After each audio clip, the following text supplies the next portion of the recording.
அனைவருக்கும் வணக்கம். தமிழ்நாடு அரசு ஓய்வூதியதாரர்களுக்கு ஒரு முக்கியமான செய்தி. அதாவது 80,000 பேருக்கு ஓய்வூதியம் வழங்க போகிறதா சொல்லியிருக்காங்க. அது என்ன அறிவிப்பு, அதை பற்றின முழு விவரம் என்ன, எல்லாமே இந்த வீடியோவில் பார்க்க போகிறோம்.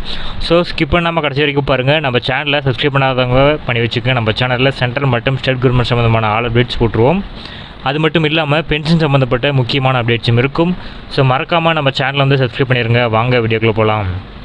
ஃபர்ஸ்ட் ஆஃப் ஆல் பார்த்தீங்கன்னா, தமிழ்நாட்டில் மத்திய மாநில அரசுகள் இணைந்து வழங்கும் முதியோர் ஓய்வூதிய திட்டம், கைம்பெண்கள் ஓய்வூதிய திட்டம் உட்பட பல்வேறு சமூக பாதுகாப்பு திட்டத்தின் கீழ் நடப்பு ஆண்டில் கூடுதலாக 80,000 பேருக்கு ஓய்வூதியம் வழங்கப்படும் என்று தமிழக அரசு அறிவித்து பல மாதங்கள் ஆகிய நிலையில் இதுவரை அந்த அறிவிப்பு செயல்படுத்தவில்லை. மக்களுக்கு சமூக பாதுகாப்பு வழங்குவதில் தமிழக அரசு செய்யும் தாமதம் கண்டிக்கத்தக்கது என்று அரசியல் தலைவர்கள் சொல்லியிருக்காங்க.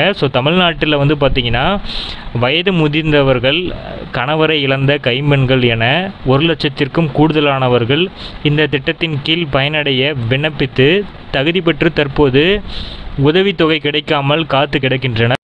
அனைவருக்கும் வணக்கம். தமிழ்நாடு அரசு ஓய்வூதியதாரர்களுக்கு அவர்களின் நிலையை அறிந்து உடனடியாக உதவ வேண்டிய தமிழக அரசு வெற்று அறிவிப்புகளை மட்டுமே வெளியிட்டு கொண்டிருக்கிறது.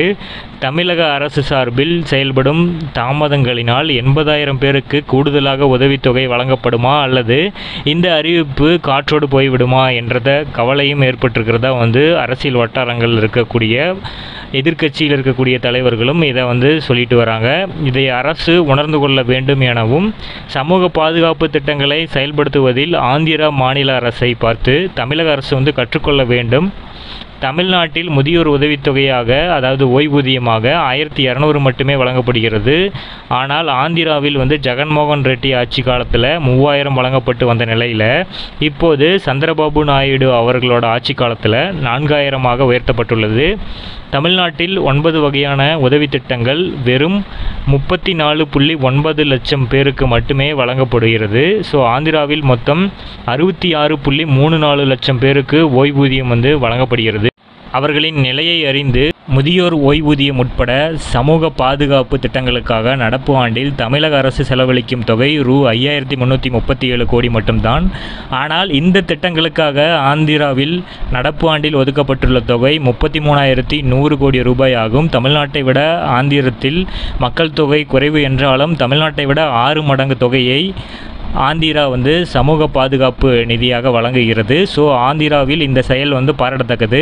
தமிழக அரசு இணையும் தாமதிக்காமல் முதியோர் ஓய்வூதிய திட்டத்தை, அதாவது கைம்பெண்கள் ஓய்வூதிய திட்டம் உட்பட திட்டங்களின் பயனாளிகளின் எண்ணிக்கையை 80,000 அதிகரிக்க வேண்டும். அதேபோல் முதியோர் ஓய்வூதியம் உட்பட பல்வேறு திட்டங்களுக்கான ஓய்வூதியத்தின் அளவை 4,000 உயர்த்த தமிழக அரசு நடவடிக்கை எடுக்க வேண்டும் என்று கோரிக்கைகள் விடுத்திருக்காங்க. தமிழக அரசு கூடிய விரைவில் இதற்கான மாற்றத்தை கொண்டு வரும் அப்படிங்கிறதையும் தெரிவிச்சிருக்காங்க.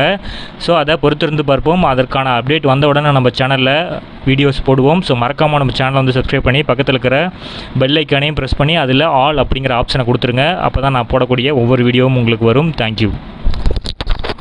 முதியோர் ஓய்வூதியம் உட்பட